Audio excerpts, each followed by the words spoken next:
তো বন্ধুরা, আম্মু মুড়ি ঘন্ট রান্না করেছে, কিন্তু আমি জানি না যে মুড়ি ঘন্ট রান্না করেছে যে কীরকম হয়েছে। তো আমি আপনাদেরকে দেখাবো আজকে আমার মায়ের হাতের রান্না মুড়ি ঘন্ট। তো চলুন বেশি না করে দেরি, আপনাদেরকে দেখানো শুরু করি। তো বন্ধুরা, এখানে ভাত রয়েছে, এই যে দেখুন। ওইটা একটু পরে আমি পাতে ঢালে নিয়ে তারপর আপনাদেরকে এক্সপ্লেন করছি।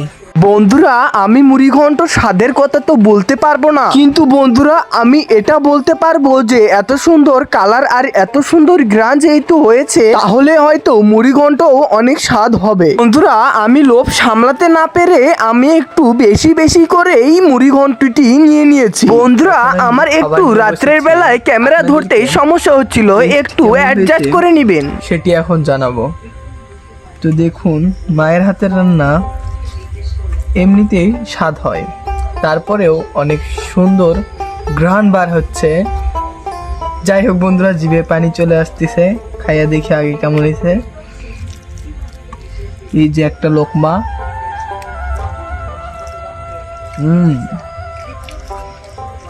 সেই স্বাদ বন্ধুরা, সেই স্বাদ, অনেক সুন্দর হয়েছে। এই রেসিপিটা আপনাদেরকে দেখাতে পারলাম না, শুধুমাত্র ছিলাম না দেখা, আমার আম্মা আগে রান্না করে রেখেছিল। যে দেখুন, সাথে একটি ডিম নিয়ে নিয়েছি, অনেক সুন্দর।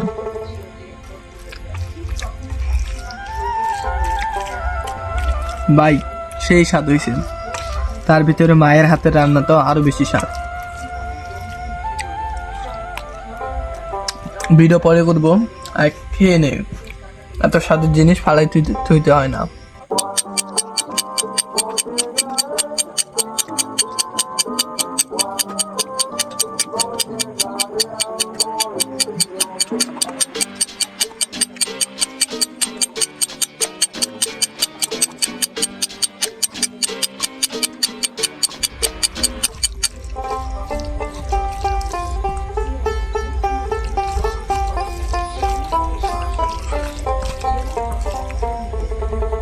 বন্ধুরা, মুড়ি ঘন্টটি মাখাই খেতে যে এত স্বাদ, খুব স্বাদ লাগতেছে।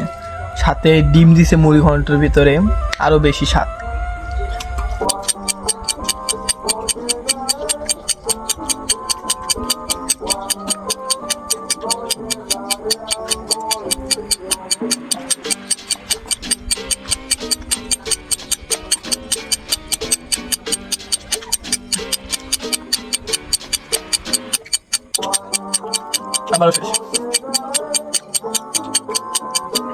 বন্ধুরা, খাওয়া দাওয়া শেষ করলাম, এখন আপনাদেরকে বলবো, কিন্তু বলতে পারতেছি না যে এই রেসিপিটা কেমন তৈরি করেছে, কেননা এত এত স্বাদ হয়েছে তরকারিটা, যেটি আপনি না খাওয়া পর্যন্ত বুঝতেই পারবেন না।